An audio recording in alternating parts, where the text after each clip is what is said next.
Chamath has set his sights on everything from cryptocurrencies to ETFs. We had a lot of ground to cover. Day traders, hedge funds, and the GameStop moment. How Chamath made his first $10 billion. The next frontiers for social capital. His political ambitions in California and beyond. So for those who don't know who Chamath is, he's widely regarded as one of the greatest venture capitalists. Here you can see him with Richard Branson as he helped Virgin Galactic go public via his investment firm. Chamath, you've built an extraordinary franchise in special purpose acquisition companies. 6 SPACs, billions of dollars raised so far. Tell me, from your perspective, is there a limit? Is there a limit to what you can do with SPACs? Is there a limit to the size of the SPAC revolution in terms of available capital or quality of targets? I think what's happening in SPACs is really about the dismantling of the traditional capital markets with respect to fundraising.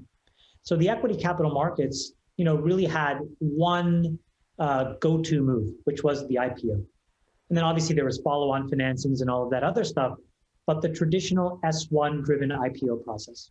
And what you picked was a brand that you trusted to be your on-ramp into the public markets. You pick Goldman, you pick Morgan Stanley, you pick JP Morgan, Credit Suisse, Barclays, etc. I think in 2021 and going forward, you're still picking brands, but that choice has become more atomized. And instead, you'll pick the IPO 2.0 platform that myself and Ian Osborne created. You'll pick, the reInvent platform that Reid Hoffman and Mark Pincus has stood up. You'll pick, the SPAC platform that Alec Gores has created. And there's many different versions of this. But that is the exact same decision that used to happen 25 years ago when you used to pick a banker. Except now you're picking an individual level partner. And so I think that SPACs are very much here to stay. Back in the, using the language of inequality, it evens the playing field. It democratizes access to high growth companies. How? Because it allows retail and it allows long tail institutional investors, folks that may not have necessarily been tier 1 hedge funds. Now they can also play. They may get allocation in the original SPAC IPO. They can go buy in the market as soon as it goes public. They can participate in the pipe. They can buy after a deal is announced. So many opportunities versus one allocation in a book building process that a traditional S1 process was all about. What's the biggest SPAC you can see yourself raising? Having a bigger size doesn't necessarily help. In fact, what's more useful is to actually have a reasonable size because you can upsize a deal with a pipe and instead focus on sectors and themes. And the reason is because, again, going back to brands, entrepreneurs want to partner with people that deeply understand your business. And so it's much more likely that if you had 2 or 3 SPACs, all of the same size, except with sector focuses, you could find different independent directors that were subject matter experts. That'll make the companies better. It'll make the diligence process more useful. The decisions are higher quality. And so I think that's where the world should go. But I'll tell you, putting a $400 million SPAC to work is meaningfully easier than a $1 billion SPAC. And I've done both, but the former is much more flexible than the latter. You describe finance often as a game rigged in favor of insiders at the expense of outsiders, especially the retail investor, the little guy, if you will. But I would make the following observations, and others have as well, about SPACs. The sponsor gets a 20% promote. Wall Street banks get paid underwriting fees twice. Hedge funds get big share allocations and then cash in the warrants to make a risk-free return. And finally, giant investors like Fidelity, BlackRock, Neuberger Berman, and well-connected billionaires like yourself get to participate in pipe transactions at $10 a share, right? The same price as the retail investor, but with total information. How is that not a giveaway to insiders at the expense of outsiders? Yeah. I think this is a really good point you're making. So let me break down a few of these points. Look, the first is that if you can generate superior returns, you should be allowed to compensate and participate yourself in that. When I used to manage institutional money, again, all of this capital is my own, but when I used to manage institutional capital in early stage investing, I charged a 30% carry. No hurdle, no nothing. And people were willing to bet that I could generate returns, and I have, 30+% returns over the last decade, that justified a 30% carry. Similarly here, on the deals that I do, I take a 20% carry. And I think that I can find targets and find opportunities that will make that more than reasonable in the final analysis. And I think that if you look at the returns we've generated for shareholders, it's been nothing short of incredible, inclusive of the carry that I've taken. That being said, I've always thought it was important as well to do two things. Number one, Eric, is to put a lot of my own money on the line so that there was never a question of why I was in this. And I was in this to make sure that I could find great companies that I thought, again, fixed inequality or climate change. But then second, to accelerate those things with our capital and to make sure that I could explain it to people, including normal folks and retail investors. And I do that by saying, listen, just so you know where I'm coming from, I'm going to put in more money than any of you. And you should take that as a serious signal that I think that this is important, and I take it very seriously. The second is that it allows me ball control. And then having ball control allows us to basically slowly even the playing field. Now, what do I mean by that? And this is to the second point that you brought up.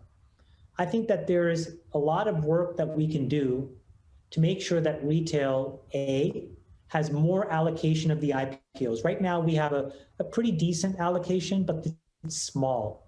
And the reason is that the technology that we use to allocate shares in IPOs is brittle. And I've been working with a partner. I don't have much to say beyond it's an intention right now, but I'm working with a partner and with Credit Suisse, our banker, to expose more of our initial IPO allocations to retail. The second is that we are going to start a process to try to educate the regulators so that they can expand how they think about what an accredited investor should be. The reason why we cannot give access to the pipes and some of these other mechanisms to retail is because of very strict regulatory definitions that we live by about who is a quib, who is an accredited investor, and those things are changing, but they're changing slowly. My perspective is that right now, the way we define it is too broken. So I think that there's work that I can do, and hopefully people will listen to those arguments and expand the rules, and that way more people will be allowed to buy pipes and these other things. But I want to be really clear.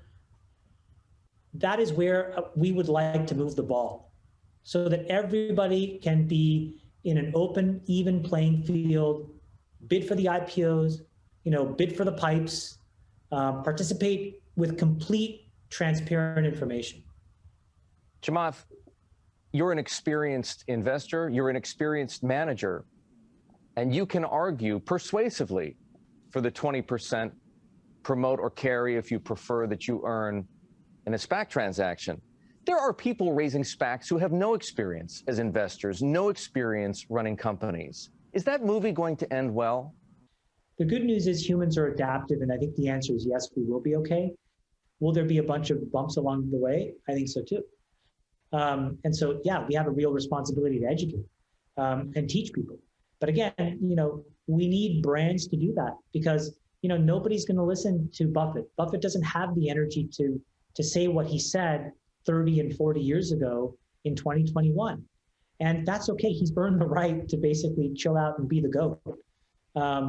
But there has to be other folks that take that mantle and, take the baton and do it as well to this younger generation in language they understand. And look, to your point, that's why people say, like, who is this guy? Well, who I am is a byproduct of my generation and my media culture, which is faceted, not always great facets, but multifaceted. And so you have to speak in the language of the times in order to get your point across. So think big for a minute. If you really want to disrupt a game rigged in favor of insiders at the expense of the outsiders, how else would you like to transform finance? I do want to have a Berkshire-like instrument that is all things, not to sound egotistical, but all things Chamath, all things social capital. Look, I mean, I was the one that backed up the truck in 2012 on Bitcoin. 2014 and 15 in Amazon, 2015 in Tesla. These SPACs are doing well. I can be a little judgmental at times, but I'm a good decision maker. And I think I know where the world's roughly going. And I want to translate that. I've made enough money for myself. It doesn't really float my boat. I do it as a demarcation of success and to keep the pressure on.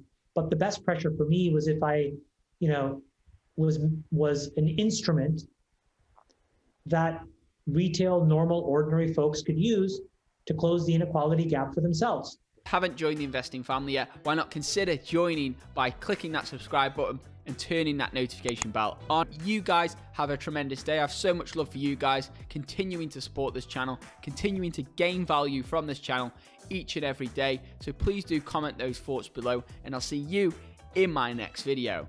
Invest safe.